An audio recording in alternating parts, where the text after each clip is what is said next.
எங்க சூலூர் சட்டமன்ற தொகுதி எவ்வளவு ஏக்கர்ல தக்காளி சாகுபடி பண்றாங்க? 2000 ஏக்கர் பண்றாங்க. இது மார்க்கெட் எங்க கொண்டாந்து பண்றீங்க?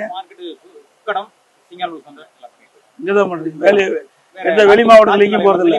இதோடைய ரகம் என்ன ரகம்? காஞ்சனா. இது எவ்வளவு நாள் வந்து அழுகாது இருக்கும் இந்த பழம்? 5 நாளைக்கு அழுகாது. ஒரிஜினல் வைக்க வேண்டியது. எங்க குளிர்பதன கிடங்குலாம் அங்க இல்லையா? மைய பகுதி தான் இருக்கு. சூலூர் சட்டமன்ற தொகுதியில மைய பகுதியில அதிகமா விளைச்சல் ஆகக்கூடிய மைய பகுதி அது சுல்தான்பேட்டை.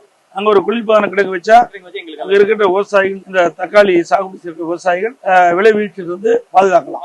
கூட குளிர்பதன வச்சா இன்னொரு வாரத்துக்கு இந்த தக்காளி அழுகாம இருக்கும். அப்ப வந்து கொஞ்சம் விலை ஏறும்போது விற்பனை செய்யணும். மற்ற பயிர்களை காப்பீடு இருக்கு, தக்காளி காப்பீடு.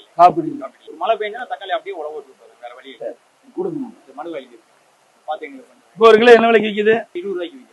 ஒரு கிலோ 20 ரூபாய்க்கு விற்குது. ஒரு ஏக்கர்ல ஒரு ஆண்டுக்கு தக்காளியுடைய விளைச்சல் எவ்வளவு இருக்கும்? ஒரு ஆண்டு வர 3 மாசம் தக்காளி 3 மாசத்துக்கு விளைச்சல் இருக்கும். வந்து 40 பெட்டி, இந்த மாதிரி 40 பெட்டி.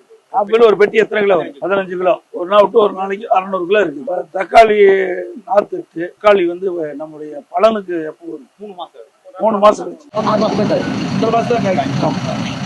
ஒரு நாத்து நெட்டு இங்கே வர 10 ரூபா நாத்துக்கு ரேட். சரி. செய்திகளை உடனுக்குடன் தெரிந்து கொள்ள கீழ்கண்ட கேபிள் மற்றும் டிடிஹெச் நெட்வொர்க்குகளில் எம்நாடு செய்தி தொலைக்காட்சியை காணுங்கள். பாதகம் செய்பவரை கண்டால் நாம் பயம் கொள்ளலாகாது பாப்பா.